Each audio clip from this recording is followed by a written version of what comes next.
Donc nous allons parler de ces années 60 et nous allons nous arrêter essentiellement sur l'année 1964. C'est l'année de création du bahut. Alors je dirais que ce début des années 60 à 7, c'est un peu la transition comme il existe sur le plan national également, entre les orchestres qui font les beaux jours de nos parents, voire de nos grands-parents. Alors je pense sur le plan local, je pense à André Bermond, à René Gali. Nous avons aussi les frères Julien. Et puis du côté du jazz, eh bien, nous avons Macaque. Et c'est l'arrivée en ce début des années 60. C'est l'apothéose des fameuses guitares électriques. Et donc tous les groupes vont s'installer. On va s'installer sur les scènes pour jouer de la guitare électrique à l'instar des Shadows. Donc si vous voulez, le premier groupe qui va se créer à 7, ça sera à la fin des années 50, est un groupe de la Corniche. Il s'appelle les Dauphins. Il y aura dans ce groupe Angèle Gironès, André Lorenzi, Jacques Marty. Alors à Nice, il y a les Chats Sauvages. Eh bien à 7, en 62, vont arriver les Jaguars. Au Golf Drouot, nous avons les Chaussettes Noires. Eh bien à 7, vont arriver en 63 les Panthères Noires. Mais au fur et à mesure, nous allons découvrir tout cela. Donc 1964, eh bien, c'est l'apothéose pour les Beatles. C'est au summum. Il y a Johnny, Sylvie, Richard, Sheila, Françoise, ils sont tous là, très présents, au top des hit parades. Et avant de parler de ce bahut des vedettes, il faut se mettre un petit peu dans le contexte festif de 7 à cette période. Alors, qu'avons-nous à 7 en cette période? Eh bien, c'est le temps des fêtes de quartier. On danse à la vigie, on va passer les photos après, à la brasserie alsacienne, au Corsaire, qui se trouve à la Corniche, au Robinson. Alors pour ceux qui n'ont pas connu le Robinson, il se trouve exactement où se trouve le casino de la Corniche à l'heure actuelle, au Boucanier, qui existait au quai Adolphe Merle, à la Dolce Vita, qui se trouvait juste en face au niveau de la marine, quai Général Durand, au Ménestrel, sous le Tabaris, et au Magique, à la rue Honoré-Euzé. Voilà, la vigie qui se trouvait à la Corniche. Vous voyez, en bordure de plage. On y faisait également des mariages. Georges Brassens est venu en 1968 pour le mariage de son neveu, d'ailleurs. Il y avait également, comme je vous le disais en préambule, les fêtes de quartier, avec les défilés, la retraite au flambeau. Et nous avions les fêtes de quartier. Tous les quartiers, à cette époque-là, faisaient la fête. C'est très important, ces fêtes de quartier, car toutes ces fêtes de quartier se terminaient par un radio-crochet. Et de ce radio-crochet, eh bien, va émerger des chanteurs, des chanteuses, qui plus tard vont évoluer dans le bahut des vedettes en 64. Voilà, du twist à l'Esplanade Neuve, c'est la place de la République ou la place des Puces. Vous voyez qu'il y avait du monde à cette époque-là. On affichait complet à la fête du quartier haut. Là aussi, il y avait pas mal de personnes. On avait les Rockets, qui sont les Beatles allemands, qui évoluaient à la vigie. Alors, au passage, regardez bien les publicités parce que c'est pas mal. Nous avions le thé dansant à la brasserie sétoise. Sauf erreur de ma part, c'est là où se trouve à l'heure actuelle le Parti communiste. Nous avions du côté du quai Aspira Herbert le Boucanier, avec différents thèmes, différentes soirées. Nous avions en face, comme je le disais tout à l'heure, la Dolce Vita, avec ses différents thèmes également, ses soirées, ses cotillons, ses sangria à gogo. Et on avait les Jaguars, qui étaient créés et qui jouaient au bowling club. Alors le bowling club, c'était le Magique, qui se trouvait à la rue Honoré-Euzé. Comme je vous le disais, c'est là que va se créer, c'est là que va être la source du bahut des vedettes. Nous avions des boobs au Jerk Robinson, avec toujours les Jaguars. Alors ils étaient restés quelques jours en Espagne, c'était après leur tournée en Espagne. Nous avons Memphis Slim, l'art et l'âme du peuple noir. Et je vais revenir voilà, sur une photo des Jaguars. Ils sont là, avec Francis Caporiccio, Jackie Boutonnet, Alain Alcaraz, pour ceux qui les ont connus, qui les connaissent du moins. Nous avons également à cette période le Festival des Cheminots, qui se déroule au début août. On passe son réveillon au théâtre municipal. Alors je ne sais pas si certains l'ont connu. Et on a le Corso également. Alors, nous avons Annie Cordy, François De Guel, et la publicité est bien spécifiée, rien que des vedettes, au Festival des Cheminots, au Théâtre de la Gare. Voilà, la publicité, elle est là. C'est toi, Estivant. Venez à cet spectacle unique en France, sous la houlette de monsieur Johnny Stark, qui drivait à cette époque-là Mireille Mathieu. Nous avions Adamo, Dionne Warwick, que des stars, c'est vrai, à cette époque-là. Sacha Distel, Nicoletta. Pour la petite histoire, Nicoletta, elle est venue 2 fois à 7 et à chaque fois, je crois qu'elle a été enrouée. Donc il y a des petits soucis de voix. Voilà, et là, le public se trouve devant le parvis de la gare. Vous voyez la foule qu'il y avait. Alors en faisant les recherches, je me suis dit quand même, à cette époque-là, on n'était pas très à cheval sur la sécurité. Mais bon, ça se passait bien. Puis nous avions le Corso et son grand Corso. Voilà, les chars, bien sûr, habituels. Et enfin, nous avions également le réveillon au théâtre municipal.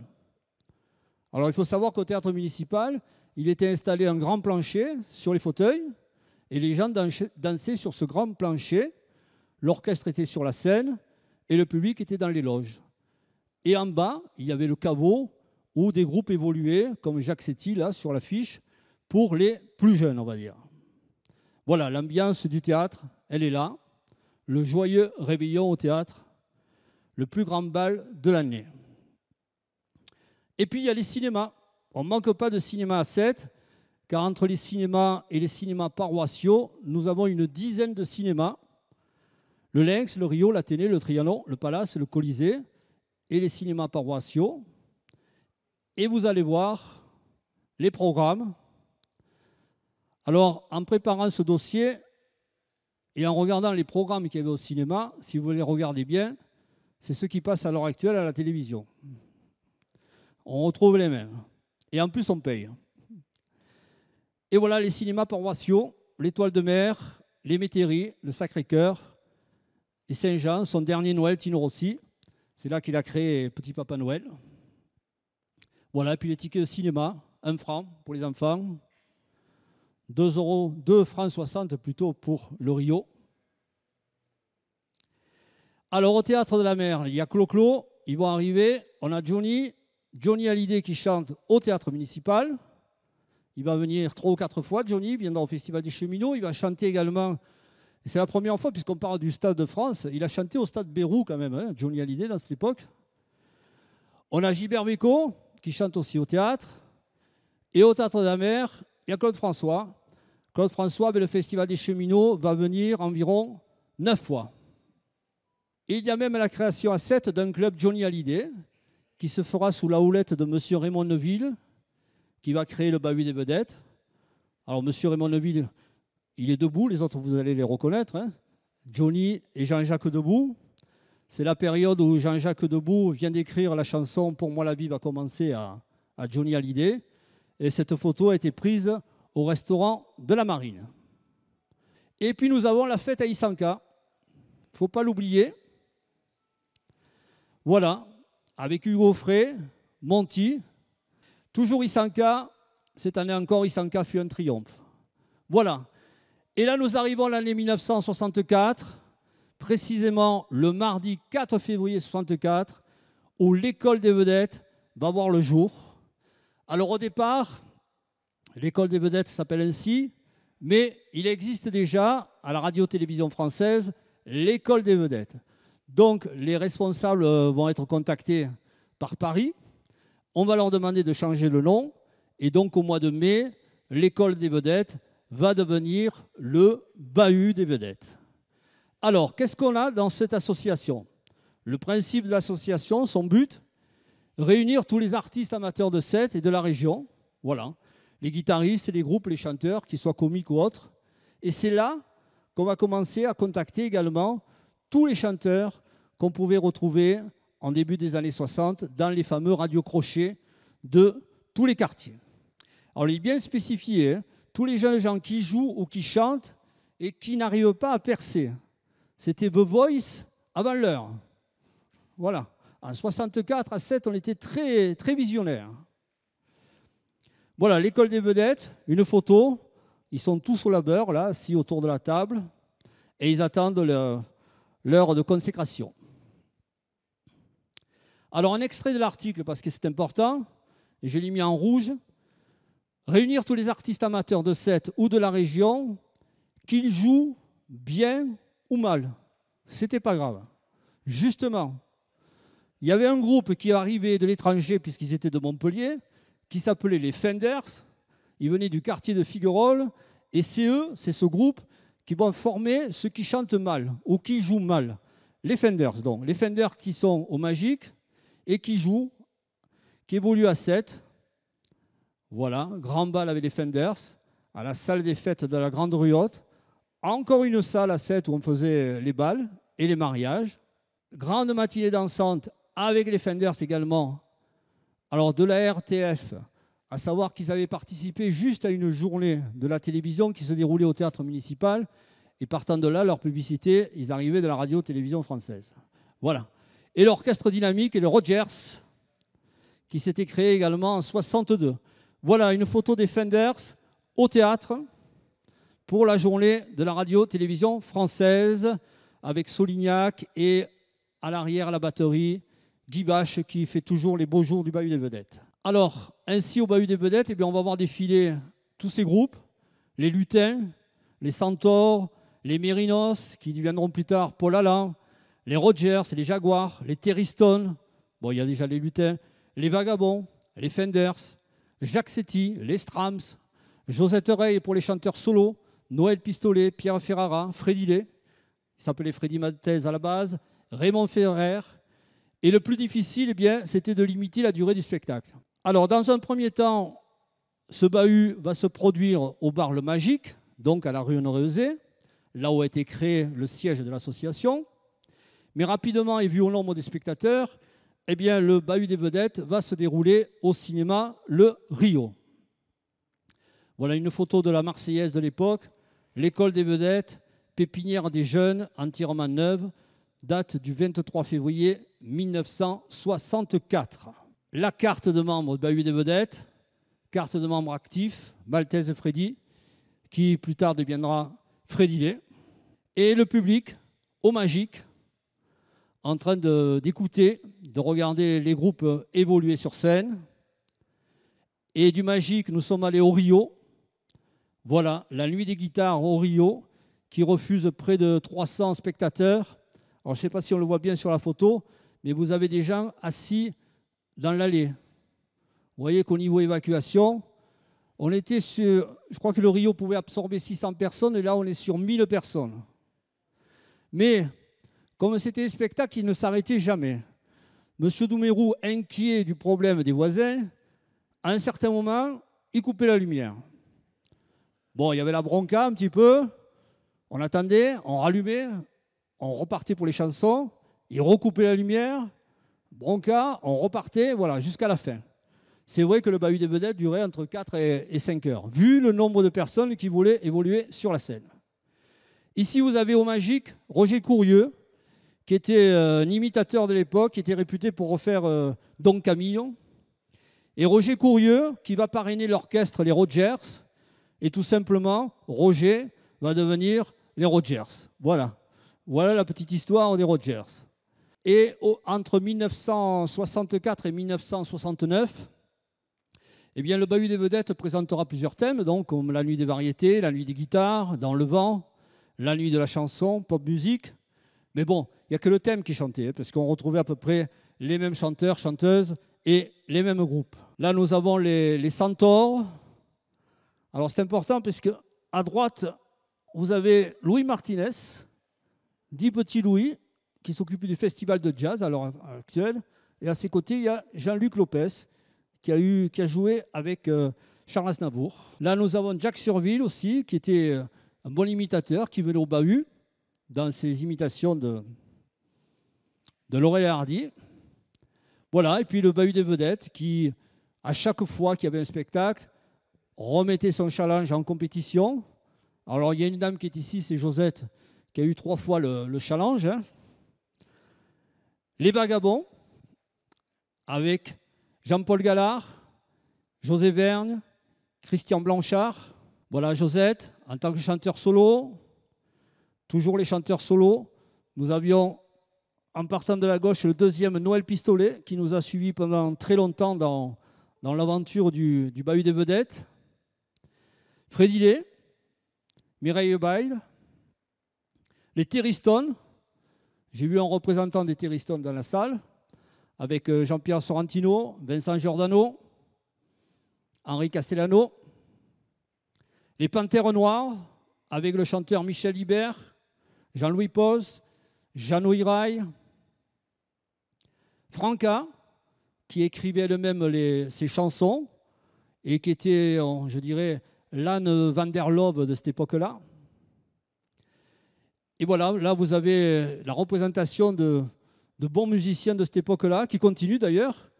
On va démarrer côté gauche, vous avez Yvon Sanchez, vous avez Pépette, Jackie Boutonnet, Johnny Flash, Milou et Jean-Paul Gallard. L'orchestre Jacques Setti.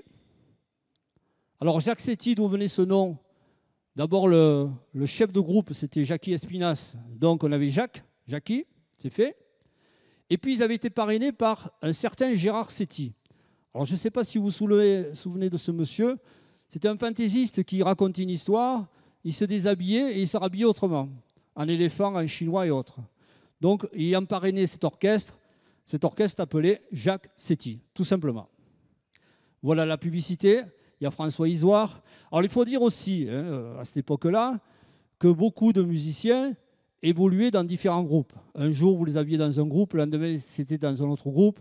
Alors, soit il y en a un qui se mariait, soit il y avait aussi l'armée, ou soit, et il faut le dire aussi, par moments, il y avait des moments de discorde au sein des musiciens. Les Rogers, avec Alain Giraud, Alain Isoire, Jackie Gâteau, Claude Tento et Joseph Belot à la trompette. Les Rogers qui deviendront à la fin des années 60 les Marc Pleyel, qui est au Lyon jusqu'en 71, qui s'étaient spécialisés dans les musiques de films. Les Centaures, qui par moments ont joué pendant l'entracte. Si vous vous souvenez, à l'époque au cinéma, il y avait toujours un spectacle à l'entracte, hein, comme disait Eddie Mitchell, dont ils jouaient pendant l'entracte et en particulier au Lynx. Avec, il y a Yves Cavalier en particulier, Christian Benvenuto. Voilà les Vagabonds à nouveau qui ont été renforcés au niveau du groupe. Et puis voilà un courrier de 1965 qui émane de M. Raymond Neville, qui écrit à un certain Pierrot Lasne, qui faisait partie des Lutins, et qui lui demande de venir participer à la nuit des guitares. À nouveau les réunions du bahut. Donc c'était tout au Magique. Les réunions du bahut se faisaient tous les vendredis. Il y avait la réunion du bahut et chacun évoquait les principaux spectacles à venir. Donc la nuit des guitares, comme je le disais tout à l'heure, la nuit de la chanson qui a attiré la grande foule. Vous remarquerez également qu'à cette époque-là, bon, c'est vrai qu'il y avait un journaliste dans l'équipe, il y avait beaucoup d'articles de presse sur le bahut des vedettes. Voilà le cinéma Le Rio, avec au micro Pierre Ferrara, Yvon à l'arrière, José Vergne et Johnny Flash. Voilà, il est là, Johnny Flash et José Vergne aux guitares. Toujours au cinéma Le Rio. Les Lutins et les Vagabonds étaient au bahut des vedettes, il faut bien le préciser. Et Le Rio transformé en Olympia Sétois. L'article est pas mal, hein. Le bahut des vedettes a fait le plein. C'est vrai qu'on disait qu'à Paris, ils avaient le Golf Drouot, à Montpellier, ils avaient le Palladium, et à Sète, on avait le Magique pour le bahut des vedettes. Le cinéma Le Rio, donc, septembre 65, avec Freddy. La nuit des guitares qui a réuni les meilleurs en formation. Alors c'était toujours un peu la guéguerre entre guitaristes hein, aussi. Et à nouveau, voilà, les réunions du bahut. Les lutins qui vont devenir les Wems, avec au milieu Pierre Olasne, André Lorenzi. Les Jaguars, ils sont là. Admirez la tenue de cette époque-là des costumes, hein, avec à la pochette leur petit marsipulami. Raymond Ferrer, qui lui était spécialiste des chansons de Salvatore Adamo, accompagné là sur scène par les Rogers.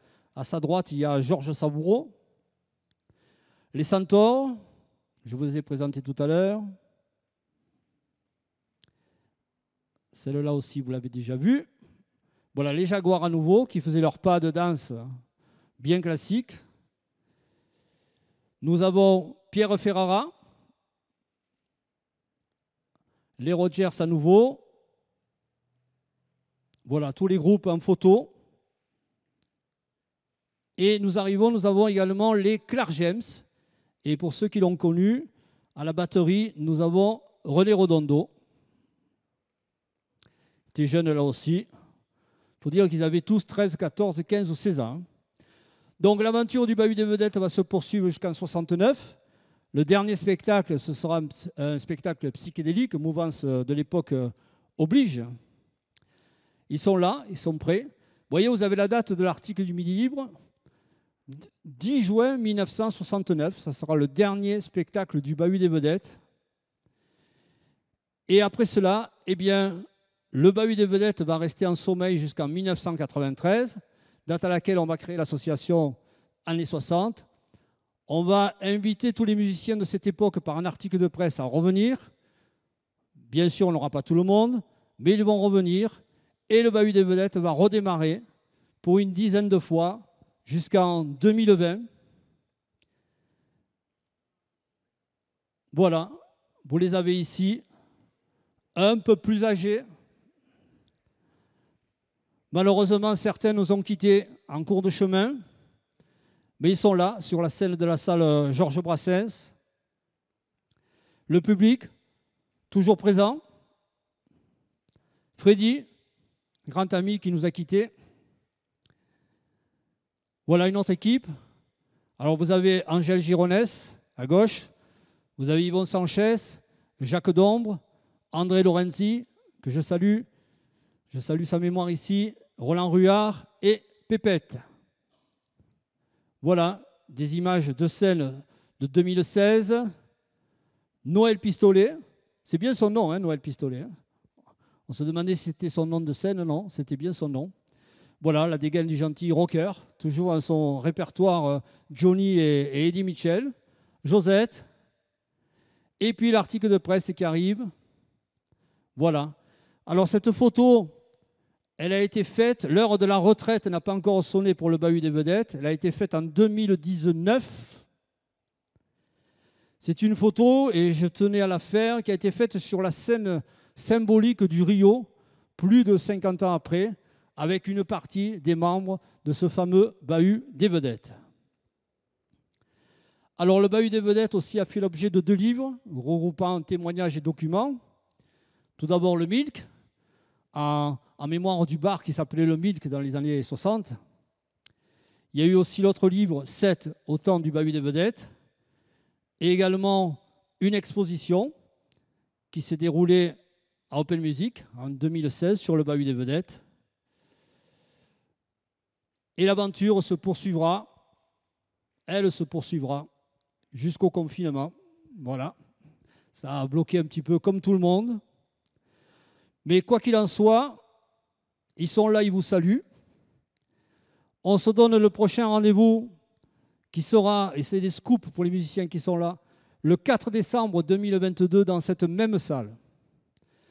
Mesdames et messieurs, je vous remercie de votre attention et restez rock'n'roll.